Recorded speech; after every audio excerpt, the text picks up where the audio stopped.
لله الحمد لله وكفى والسلام على عباده الذين اصطفى أما بعد فأعوذ بالله من الشيطان الرجيم بسم الله الرحمن الرحيم يا أيها الناس اتقوا ربكم الذي خلقكم من نفس واحدة وخلق منها زوجها وبث منهما رجالا كثيرا ونساء واتقوا الله الذي تساءلون به والأرحام إن الله كان عليكم رقيبا وقال النبي صلى الله تعالى عليه وسلم النکاح من سنتی او کما قال علیہ الصلاۃ والسلام صدق اللہ العظیم وصدق رسولہ النبی الأمی الحبیب الکریم ونحن على ذلك لمن الشاہدین والشاکرین والحمد للہ رب العالمین اللہم صل علی محمد عبدک ورسولک وصل علی المؤمنین والمؤمنات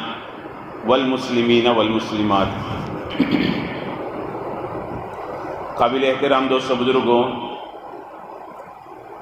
ہمارا جو عنوان چل رہا ہے وہ اصلاح معاشرہ کا ہے کہ ہمارے سماج میں سدھار کیسے ہو، اور اصلاح معاشرہ میں بنیادی اینٹ جو ہے، بنیادی پتھر جو ہے وہ نکاح ہے، اس لیے کہ یہی وہ نکاح ہے جس سے خاندان جڑتے ہیں، اور یہی وہ نکاح ہے جس سے نسل وجود میں آتی ہے۔ نکاح کے بعد کوئی ماموں بنتا ہے، کوئی چاچا بنتا ہے، کوئی شوہر بنتا ہے، کوئی بیوی بنتا ہے، پھر کوئی بہو بن جاتی ہے اور کوئی داماد بن جاتا ہے۔ سارے رشتے نکاح کے بعد وجود میں آتے ہیں۔ تو نکاح اصلاح معاشرہ میں بنیادی اینٹ ہے۔ جب تک اس کو صحیح نہ رکھا جائے، نہ ہمارے معاشرے کی تعمیر صحیح ہو سکتی ہے اور نہ ہمارا معاشرہ مضبوط بن سکتا ہے۔ معاشرے کی تعمیر میں نکاح کا بہت اہم رول ہے، اور سب سے بڑا افسوس یہ ہے کہ آج امت نے نکاح کو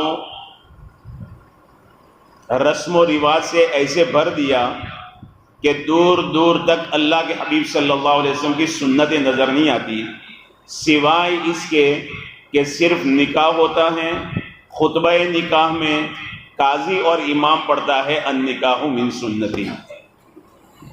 اس کے علاوہ منگنی سے لے کر رخصتی تک سارے طریقے حضرت محمد رسول اللہ صلی اللہ علیہ وسلم کے خلاف ہے۔ میاں بیوی صرف آپس میں نہیں جڑتے، پورا خاندان جڑتا ہے۔ اسی لیے جب کوئی ہمارے گاؤں میں بندہ آتا ہے، اس کا تعارف یوں کروایا جاتا ہے کہ یہ نواں نگر کا داماد ہے، حالانکہ وہ نواں نگر کا داماد نہیں ہے، وہ نواں نگر میں کسی ایک گھر کا داماد ہے، لیکن کیا کہتے ہیں، یہ ہمارے گاؤں کے داماد ہے، یہ نواں نگر کے داماد ہے۔ پتہ چلا رشتہ اتنا بڑا ہے، ظاہر میں ایک انجان لڑکا، ایک انجان لڑکی، اللہ کے کلمے کی بنیاد پر شرعی جو اصول ہے اس کے مطابق دونوں کا نکاح کر دیا جاتا۔ اب یہ دونوں آپس میں جڑ رہے ہیں، لیکن حقیقت یہ ہے کہ پورا خاندان جڑ رہا ہے۔ اسی لیے میاں بیوی کے تکرار کی وجہ سے اور ٹکراؤ کی وجہ سے اور آپس میں انتشار کی وجہ سے خاندان بکھر جایا کرتے ہیں۔ تو اصلاح معاشرہ میں اہم رول نکاح کا ہے۔ لہذا اگر ہمارا نکاح درست ہو گیا تو کیا ہوگا کہ خاندان کے اندر اتفاق اور اتحاد آئے گا، محبتیں آئے گی۔ آج ہر کوئی اپنی غلطی نہیں دیکھتا، دوسروں کی غلطی نکال رہا ہے۔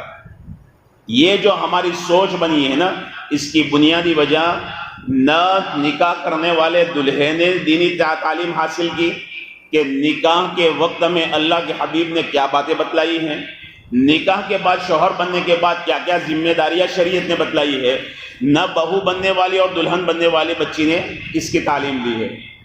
اور پھر غضب یہ ہے کہ ہمارے بڑے بھی اسی روش پر چل رہے ہیں۔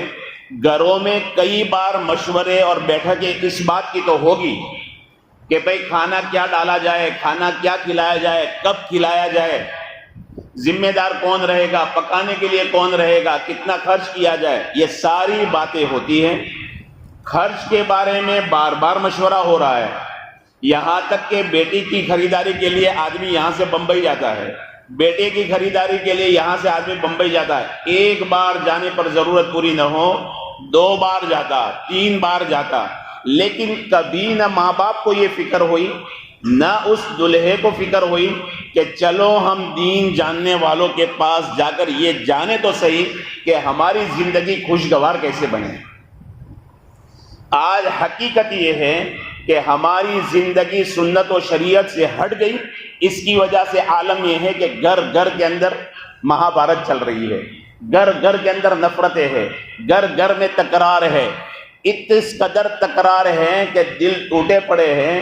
آدمی پھر کیا وہ ڈائیلاگ بولتا ہے، شادی کر کے پھنس گیا یار، حالانکہ شادی تو راحت جان تھی، دل کے سکون کی چیز تھی، کھانا آبادی تھی۔ لکھنا بڑا آسان شادی کارڈ کے اوپر کہ کھانا آبادی ہے، لیکن حقیقت یہ ہے کہ آج کے دور میں سنت و شریعت کو چھوڑنے کی وجہ سے ہمارے گھر برباد ہو گئے، کھانا بربادی ہو گئی ہے۔ لہذا سب سے اول فکر ہمیں یہ کرنی ہے کہ ہمارے یہاں ہونے والے نکاح سنت و شریعت کے مطابق اور سادگی کے ساتھ کیسے ہونے لگے۔ شادی ہو رہی ہے، ہر ایک کو خوش کیا جا رہا ہے، روٹھے بندے کو منایا جا رہا ہے، رشتے ٹوٹے ہوئے جوڑنے کی فکر کی جا رہی ہے، ہزار جتن کیے جا رہے ہیں، لیکن اس وقت ہمیں کسی کی فکر اس بات کی طرف نہیں ہوتی کہ اللہ رسول ہم سے ناراض ہے، کیونکہ نکاح کو ہم نے عبادت نہیں سمجھا، شریعت نے نکاح کو عبادت قرار دیا ہے۔ اسی لیے اللہ کے حبیب صلی اللہ علیہ وسلم نے فرمایا وَجْعَلُوهُ فِي الْمَسَاجِدِ، نکاح مسجدوں میں کیا کرو۔ اللہ کا شکر ہے کہ ہمارے یہاں نکاح مسجد میں ہوتے ہیں، یہ عبادت ہے، ہم نے اس کو عبادت نہیں سمجھا، شیطان نے ہمیں یہ ورگلایا، ماحول نے ہمیں دین سے اتنا دور کیا۔ آدمی کے ذہن کے اندر ایک بات آ گئی ہے، بھائی زندگی میں ایک ہی بار تو نکاح ہوتا ہے، چلو ممانی کی بھی تمنا پوری ہو جائے، خالہ کی بھی تمنا پوری ہو جائے، چاچا کی بھی تمنا پوری ہو جائے، اب پھر ڈی جے بج رہا ہے، گانے بج رہے ہیں، یہ ساری چیزیں ہو رہی ہیں۔ بھلا عبادت میں بھی کوئی گانے کا کوئی شائبہ رہ سکتا ہے؟ آدمی سوچ بھی نہیں سکتا۔ کوئی بندہ نماز پڑھ رہا ہو، نماز بھی عبادت ہے، نکاح بھی عبادت ہے۔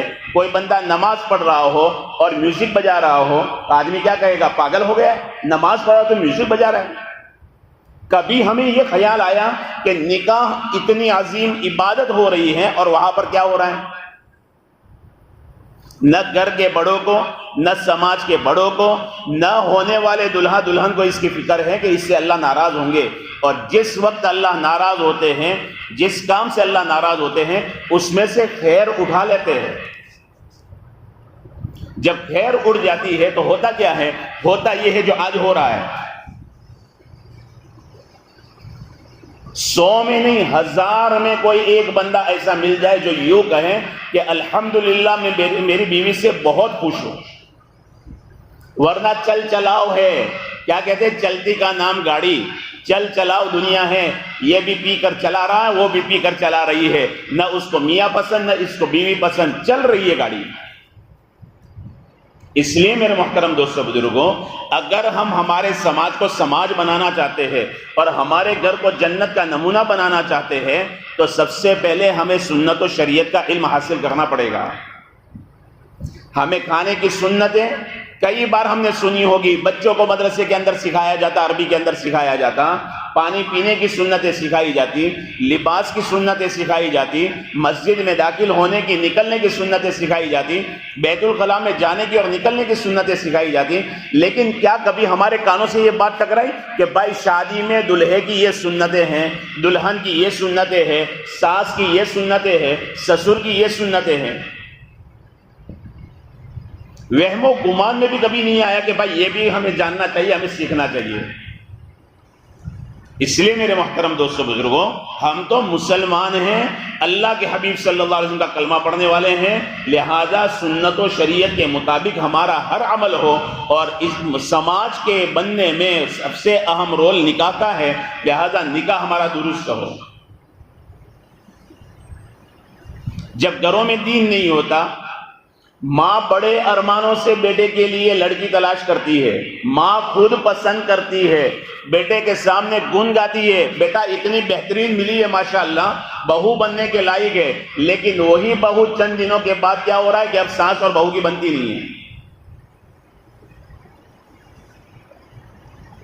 اس کی بنیادی وجہ کیا ہے؟ اس کی بنیادی وجہ کہ اس بچی کو دین نہیں سکھایا. ابھی معصوم سی بچی ہے، ماں باپ کے پروں کے سائے میں پلی ہے، گھر کی ذمہ داری کا وہ احساس نہیں ہے اور نہ اس کو سکھایا گیا.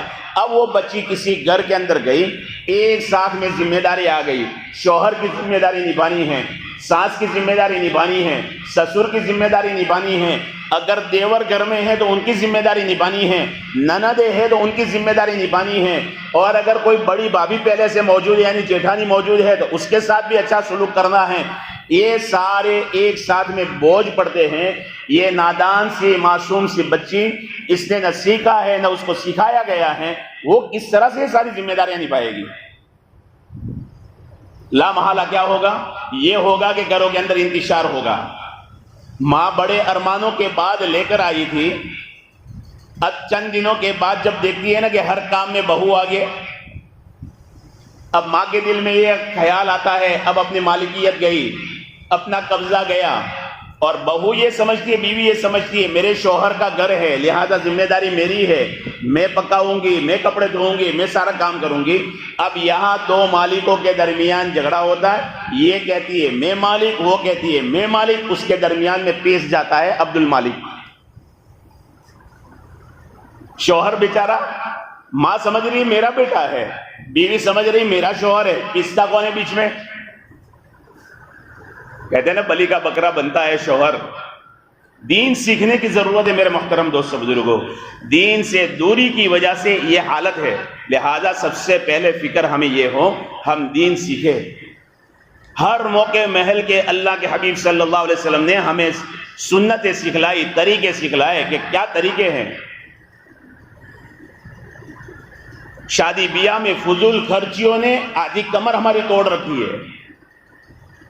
ایک زمانہ تھا، قرآن کریم میں اللہ رب العزت بیان فرماتے ہیں کہ جب کسی کی یہاں بیٹی پیدا ہوتی تھی اور اس کو خوشخبری سنائی جاتی تھی، وَإِذَا بُشِّرَ أَحَدُهُمْ بِالْأُنْثَىٰ، جب اس کو سنایا جاتا تھا کہ تیری یہاں بیٹی پیدا ہوئی ہے، مسودہ، اس کا چہرہ بالکل بے رونق ہو جاتا تھا، خوشی نہیں ہوتی تھی، آدمی کو غم ہوتا تھا. اس زمانے میں بیٹی کا ہونا بوجھ سمجھا جاتا تھا کہ اب کیا ہوگا کہ اس کو بیاہنا پڑے گا، سارے جہیز وغیرہ کے خرچے اٹھانے پڑیں گے، پھر سسرالی رشتوں کو نبھانا پڑے گا، پھر داماد کے نخرے برداشت کرنے پڑیں گے. اس زمانے میں بوجھ سمجھا جاتا تھا. بالکل یہی حال آج کے دور میں ہو رہا ہے. اتنے گھروں میں طلاقیں اس بنیاد پر ہوئی ہے کہ تو نے بیٹی کیوں پیدا کی، کیا اس کے ہاتھ میں ہے؟ بیٹی پیدا ہونے پر طلاقیں ہوئی ہے، بیٹی پیدا ہونے پر اس کو مارا گیا ہے، بیٹی کے پیدا ہونے پر اس کو میکے بیچ دیا گیا ہے. کئی واقعات ایسے، اور یہ غیروں کے نہیں، یہ مسلمانوں کے واقعات ہیں. بیٹی تو رحمت تھی. اللہ نے اپنے نبی حضرت محمد الرسول اللہ صلی اللہ علیہ وسلم کو 7 اولادیں دی، لیکن 3 بچوں کو تو بچپنے میں بلا لیا، 4 بیٹیوں کو جوانی تک پہنچایا، چاروں کی شادی اللہ کے حبیب صلی اللہ علیہ وسلم نے کی ہے.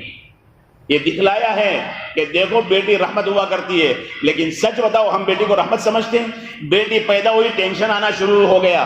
ابھی حکومت بھی اتنی چالاک ہے، وہ بھی جانتی ہے وہ کیا سے کیا اسکیمیں نکال رہی ہیں.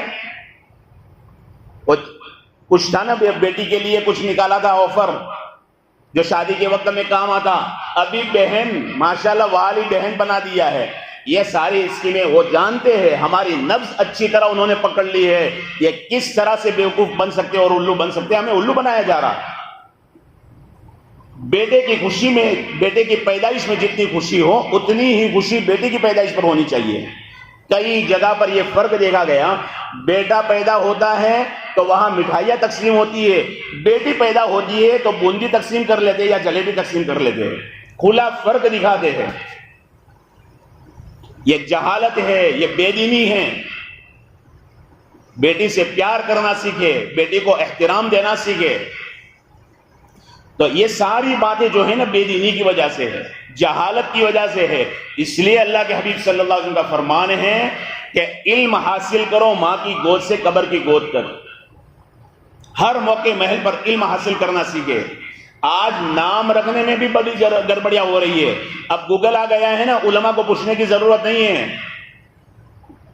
آپ نام تو دیکھو، نئے نئے چھوٹے چھوٹے بچوں کے نام عجیب و غریب نام ہیں. سوا لاکھ صحابہ کرام کے نام کے ہمیں کم پڑ گئے، تابعین، طبع تابعین، اولیاء کرام کے نام کم پڑ گئے، سوا لاکھ کے قریب انبیاء علیہ السلام گزرے، ان میں سے 26 انبیاء کا ذکر اللہ نے قرآن کریم میں نام کے ساتھ کیا، وہ نام کم پڑ گئے۔ یہ جہالت ہے دوستو، نکاح بنیاد ہے، لہذا نکاح کو سنت و شریعت کے مطابق ہم کرنے والے بنے، سماج میں سدھار لائے، اس کے لیے پہلے سے فکرے ہو، پہلے سے فکرے ہو۔ جس طرح سے گاؤں کے کسی مسئلے کو حل کرنے کے لیے پورا گاؤں جمع ہوتا ہے، کمیٹی بلائی جاتی، جماعت بلائی جاتی، نکاح کے معاملے میں بھی جماعت بلائی جائے اور فکرے کی جائے، دلہے کے باپ سے ملاقات کی جائے، ان کے گھر میں جا کر ملاقات کی جائے۔ بھائی دیکھو، نکاح زندگی میں ایک بار ہو رہا ہے، اگر اللہ رسول کو ناراض کر دیا تمہارے گھروں میں خیر نہیں آئے گی، لہذا گانے مت بجانا، ایسی بے حیائی کا کام کوئی نہ کرنا۔ آج لوگ کام نکالنے کے لیے شراب تقسیم کر رہے ہیں نکاح میں، اس سے بڑھ کر بے دینی کیا ہوگی دوستو؟ ہم آنکھیں بند کر لیتے ہیں، چلو چلنے دو چلنے دو، یہ چلنے والی چیز نہیں ہے۔ لاکھوں کی گاڑی میں 5 روپے کی ہوا نکل جاتی، گاڑی رک جاتی ہے۔ ہم یہ سمجھ رہے کہ سنت و شریعت کے خلاف زندگی گزار رہے، ہماری گزر رہی نہیں، گزر رہی ہے دوستو۔ ہم بڑی گہری کھائی کی طرف جا رہے اور ہمیں احساس تک نہیں ہے۔ آخرت تو تباہ ہوئی تھی، دنیا بھی ہماری برباد ہے۔ یہ الجھنیں، یہ پریشانیاں، یہ آپس کی ناچاکیاں، گھروں میں دل نہیں لگتا۔ اللہ نے قرآن کریم میں 3 چیزوں کو سکون کی جگہ اور سکون کی چیز بتایا ہے۔ ایک رات کی نیند ہے، وَجَعَلْنَا نَوْمَكُمْ سُبَاتًا، ہم نے تمہاری نیند کو سکون کی چیز بنایا۔ رات کے اندر نیند اللہ نے رکھی۔ آج آدھی رات تک جاگا جا رہا ہے، دن میں سویا جا رہا ہے، تھکانیں دور نہیں ہوتی، تھکانیں دور نہیں ہوتی۔ سنت و شریعت کو چھوڑ کر جب بھی زندگی گزاری جائے گی، کبھی بھی وہ زندگی گزرتی نہیں ہے، بلا بن جاتی، مصیبت بن جاتی۔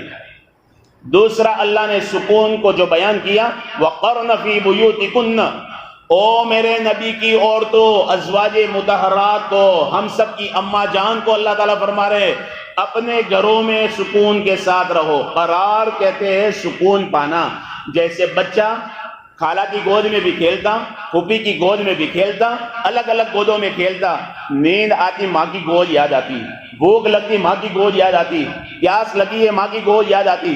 جیسے ماں کی گود میں آتا بچہ سکون پا لیتا، اللہ نے ایمان والوں کے گھروں میں سکون رکھا تھا۔ آج ہمارے گھروں میں سکون نہیں ہے، گھر چھوڑ کر ہم کہاں جیٹی پر جا رہے ہیں، گھر چھوڑ کر شہروں میں ہوٹلوں میں جایا جا رہا ہے، پارکوں میں جایا جا رہا ہے سکون کی تلاش میں، حالانکہ اللہ نے سکون کہاں رکھا ہے۔ تیسری چیز اللہ نے سکون کی بیان کی، وہ بیوی کو بیان کیا ہے کہ بیوی ہم نے اس لیے بنائی، تمہارا جوڑا اس لیے بنایا، لِتَسْكُنُوا إِلَيْهَا، تاکہ تم اس کے پاس رہ کر سکون حاصل کرو۔ آدمی کیا کہتا ہے، گھر جاتے دماغ پک جاتا ہے، اس سے بہتر باہر رہے۔ یہ ہمارا مزاج بن گیا۔ کیوں بنا دوستو؟ یہ ہماری گاڑی پنچر ہوئی ہے اور ہمیں احساس نہیں ہے۔ یہ نہ سمجھو سنت و شریعت کو چھوڑ کر ہماری زندگی گزر جائے گی، نہیں نہیں میرے محترم دوستو بزرگوں، وبال جان بن جائے گا، ایسا کانٹا بنے گا نہ نکل سکتا نہ اگلے اگال سکتے۔ اس لیے اللہ والو زندگی کے بارے میں سوچو، نکاح ہمارے سنت و شریعت کے مطابق ہو، اس کی خاص فکر کرنے کی ضرورت ہے۔ نکاح کی بے اعتدالیاں، نکاح کی فضول خرچیاں کئی غریبوں کو خودکشی کرنے پر، کئی غریب بچیوں کو عزت کا سودا کرنے پر مجبور کر دیا ہے۔ پڑوسی ملک کا واقعہ ہے، ایک اللہ والے نے ابھی بھی زندہ، انہوں نے واقعہ سنایا کہ میرے پاس طوائف آئی، بازاری عورتیں آئی، مستقل انہوں نے وقت مانگا، ان کو وقت دیا گیا، بازاری عورتیں آئی۔ جب وہ اندر داخل ہوئی تو ایک عورت نے آگے بڑھ کر پرچی میرے ہاتھ میں دی۔